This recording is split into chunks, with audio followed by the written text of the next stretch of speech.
I don't pretend that Scottish Labour has all the answers. Let me say it directly, John, and read my lips. No austerity under Labour. Rachel Reeves's first major intervention as Chancellor was to set out a black hole in the public finances, cutting winter fuel payments to pensioners. They didn't hear about that. A whopping tax rise, in fact. This budget raises taxes by £40 billion. Would you step in to save the refinery? We would step in to save the jobs at the refinery, and we would put hundreds of millions of pounds behind it. Scotland's only oil refinery will close by the end of June. You said you'd save the jobs during the election, and now you're not. This is a privately owned company. Do you think this is you're an apology to the voters who thought you were going to save the jobs? This is a privately owned company. This is a privately owned company. But you made the promise. If Scotland votes no, will this country still be in the European Union in 10 years' time?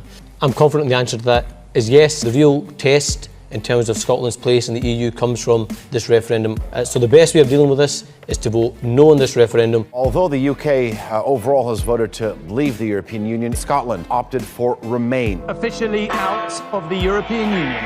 I've always supported permanent membership of the single market and the customs union. There will be no return to the customs union, no return to the single market.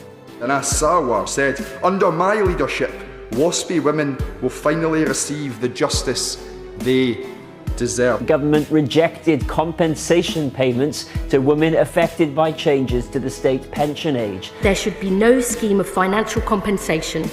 Let's clear up one area of confusion over this GB Energy idea of yours. Will it create power itself? I'm happy to clarify this because I think only a set number of people are deliberately confused. Having our own energy generation company.